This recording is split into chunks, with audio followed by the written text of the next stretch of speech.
Page number 112 India knowledge author. Could you give me an example from your own experience of how leaders should manage failure? అసలు leaders అనేవాళ్ళు ఫెయిల్యూర్ని ఏ విధంగా manage చేస్తారని చెప్పి కలాం చెప్తున్నారన్నమాట. Let me tell you about my experience. నన్ను నా ఎక్స్పీరియన్స్ని చెప్పనివ్వండి అని చెప్పి చెప్తున్నారు.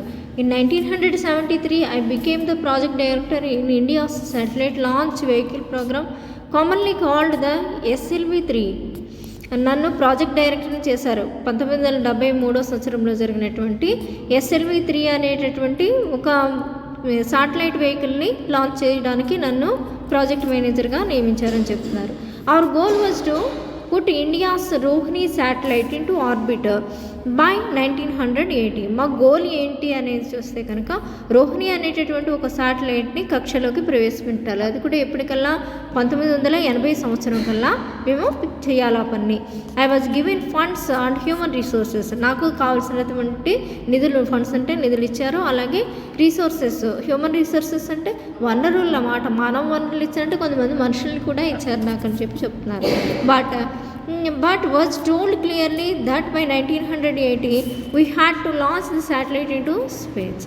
అయితే 1980 సంవత్సరం అనేది టార్గెట్. ఆ సమయం అయ్యేసరికి మేము దాన్ని లాంచ్ చేయాలి శాటిలైట్ని. Thousands of people worked together in specific and technical teams towards the goal. అయితే థౌజండ్స్ ఆఫ్ పీపుల్ ఎవరైతే ఉన్నారో సైంటిఫిక్గా ఉండేటటువంటి సైంటిస్టులు, టెక్నికల్ టీమ్స్ వీళ్ళందరూ కలిసి పనిచేస్తేనే ఆ లక్ష్యం అనేది సాధ్యమవుతుంది. అందుకని వీళ్ళందరూ కలిసి పనిచేశారని చెప్తున్నారు. By 1979 I think the month was August. We thought we were ready. As the project director I went to the control center of the launch. అయితే 1979 అనుకుంటాను, అది ఆగస్ట్ నెల అని చెప్తున్నారన్నమాట.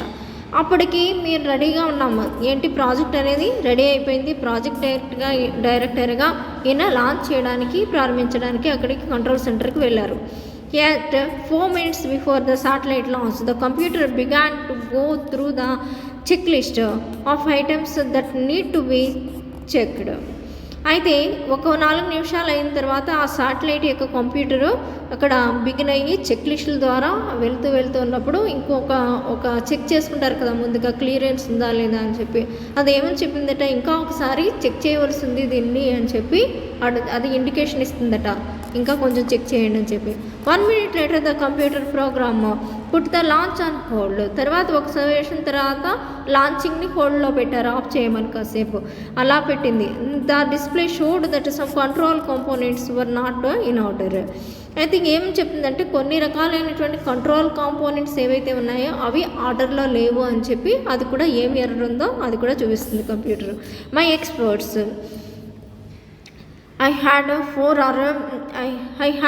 4 or 5 of them with me. ఈయనతో పాటుగా 4-5 ఉండడం అనేది జరిగింది. told me not to worry. They had done their calculations and there was enough reserve fuel. ఆ 4-5 కలిసి అన్నారంటే మీరేం వర్రీ అవ్వకండి, మేము అన్ని క్యాలిక్యులేషన్స్ చేసాము, దానికి కావాల్సిన దానికంటే ఎక్కువ రిజర్వ్ ఫ్యూయల్ అనేది, అంటే ఇంధనం పైకి వెళ్ళాలంటే ఇంధనం కావాలి కదా, ఉంది అని చెప్పారట. So I bypassed the computer, switch to manual mode. వెంటనే ఈయన మాన్యువల్ మోడ్కి దాన్ని పెట్టి అండ్ లాంచ్డ్ ద రాకెట్ని లాంచ్ చేశారు. In the first stage everything worked fine. First stage అంతా చాలా బాగా పైకి వెళ్ళింది rocket.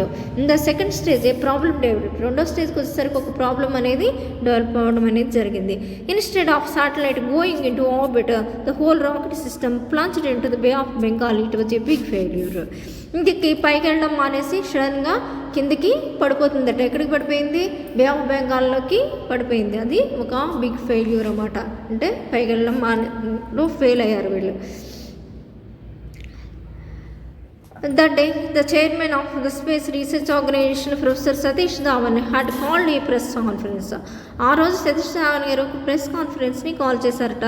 The launch was at 7 AM and the press conference where the journalists from around the world were present. Was at 7:45 AM at ISRO, the satellite launch range in Sriharikota in Andhra Pradesh in southern India. అయితే 7 గంటలకి ఈ launch చేయడం ఏదైతే ఉందో అదే ఆగిపోయింది.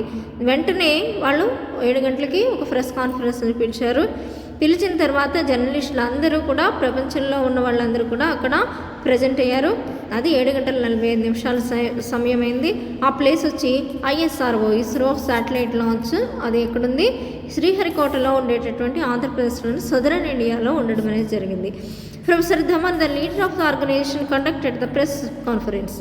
అయితే professor Dhawan గారు ఎవరైతే ఉన్నారో లీడర్ ఆఫ్ ద ఆర్గనైజేషన్, ఆయన కండక్ట్ చేశారంటే ప్రెస్ కాన్ఫరెన్స్ని హిమ్సెల్ఫ్, తనంతటి తానుగానే ఆర్గనైజ్ చేశారు. He took responsibility for the failure.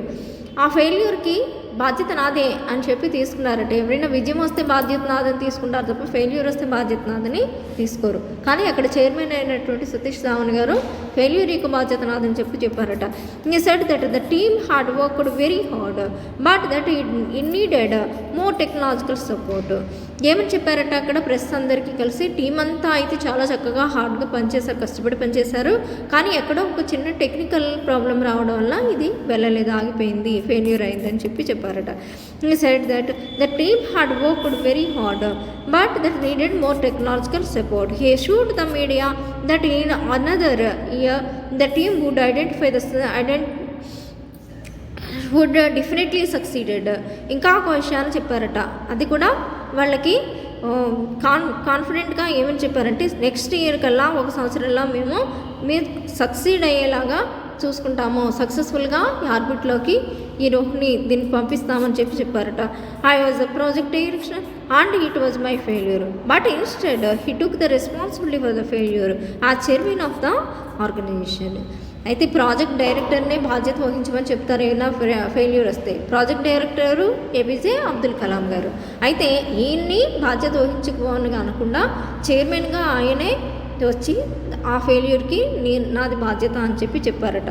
నిజంగా ఆ రెస్పాన్సిబిలిటీ తీసుకోవాల్సింది ఇక్కడ అబ్దుల్ కలాం గారు చెప్పాలి. ఎందుకు ఫెయిల్ అయిపోయింది అనేది ప్రాజెక్ట్ డైరెక్ట్ చేస్తుంది ఆయన కనుక ఆయనే చెప్పాలి. కానీ చైర్మన్గా, ఆయన ఆర్గనైజేషన్ చైర్మన్గా ఆయనే చెప్పడం అనేది జరిగింది. The next year in July 1980 we tried again to launch the satellite. మళ్ళీ 1980 సంవత్సరంలో మేము శాటిలైట్ని లాంచ్ చేయడానికి ట్రై చేసాము.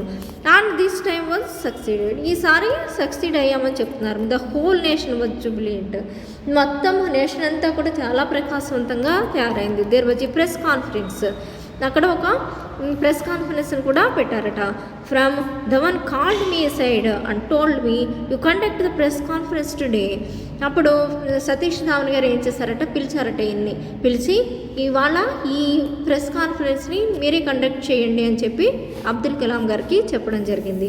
I learned very important lesson that day. ఆ రోజు నేను ఒక చాలా మంచి లెసన్ నేర్చుకున్నాను, పాఠాన్ని అని చెప్తున్నారు. When failure occurred the leader of the organization want the failure. ఎప్పుడైతే ఫెయిల్యూర్ వచ్చిందో ఆర్గనైజేషన్ యొక్క లీడర్ అయినటువంటి సతీష్ ధావన్ గారు ఆ ఫెయిల్యూర్కి నాదే బాధ్యత అని చెప్పారట. నేను success came he gave it to his team. ఎప్పుడైతే సక్సెస్ వచ్చిందో దాన్ని, ఆ సక్సెస్ అంతటిని టీం అంతటికి ఇచ్చారట. The best management lesson I have learned didn't come to me from reading a book, it came from the experience. అయితే ఈ experience అనేది ఈయనకి ఏ పుస్తకంలో చదివినా కూడా ఎక్కడా కనిపించలేదు. కానీ దీన్ని ఒక మేనేజ్మెంట్గా, బెస్ట్ మేనేజ్మెంట్ చేసినటువంటి ఈ పని ఈయన డైరెక్ట్గా అనుభవం ద్వారా నేర్చుకున్నారు. సతీష్ ధావన్ గారు చేసినటువంటి పని ద్వారా ఓహో, లీడర్ అనేటటువంటి వ్యక్తి ఫెయిల్యూర్ వచ్చినా కూడా దాన్ని భరించగలిగేటటువంటి శక్తిలో ఉండాలి, ఎదుటి వాళ్ళకి ఫెయిల్యూర్ని ఆపాదించకూడదు అనేటటువంటి విషయాన్ని నేర్చుకున్నారని చెప్తున్నారు అన్నమాట.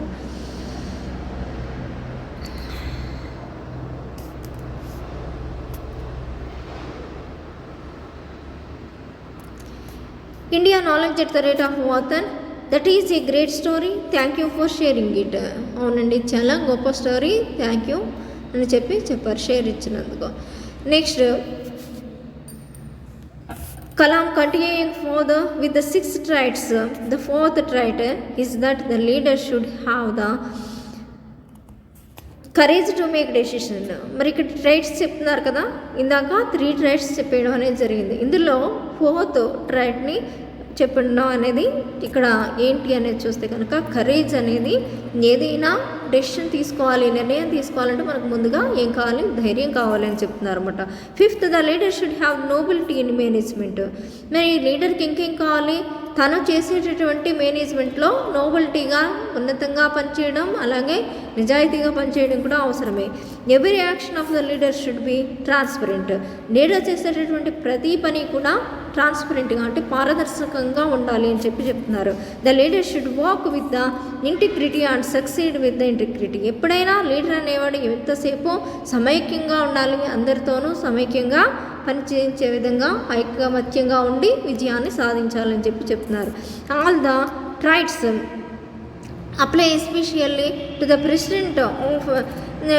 President of a country. ఇవన్నీ కూడా ఒక ప్రెసిడెంట్ ఆఫ్ ఏ కంట్రీగా వీటన్నిటిని అప్లై చేయడం అనేది జరిగింది. The president continuously must be in touch with people. President ఎప్పుడూ కూడా పీపుల్తో టచ్లో ఉంటూ ఉండాలి. The Rashtrapati Bhavan, that is the presidential resident New Delhi, India's equivalent of the white house. మనకి ఇక్కడ ఉండేటటువంటి రెసిడెన్షియల్ భవన్ ఏదైతే ఉందో అది అమెరికాలో ఉండేటటువంటి వైట్ హౌస్ తోటి ఈక్వల్ అని చెప్తున్నారన్నమాట. Must become the people's residence. అది ఆ వైట్ హౌస్ ఏదైతే ఉందో అంటే మన రాష్ట్రపతి భవనాన్ని అంటున్నారు ఈయన. మన రాష్ట్రపతి భవనం ప్రతి ఒక్క ప్రజలకి కూడా రెసిడెన్స్ అవ్వాలి, రాష్ట్రపతికే కాదు ప్రతి ఒక్క ప్రజలకు కూడా ఉండేటటువంటి హక్కు ఉంది అక్కడ అని చెప్తున్నారు అన్నమాట. When I was president I travelled to every state cutting across hills, deserts, seas. I was in touch with the millions upon millions of people. మరి నేను ఎప్పుడైతే ప్రెసిడెంట్గా ఉన్నాను, నేను ఏం చేస్తూ ఉన్నానంటే ప్రతి రాష్ట్రానికి, ప్రతి కొండల ప్రదేశానికి, ప్రతి అడవి ప్రదేశానికి, ప్రతి సముద్ర ప్రదేశానికి, అన్ని చోట్లకి తిరిగి మిలియన్స్ ఆఫ్ పీపుల్ అందరితోనూ కూడా టచ్లో ఉన్నాను అని చెప్తున్నారు. ఆయన చేసినటువంటి పనిని చెప్పడం జరిగింది.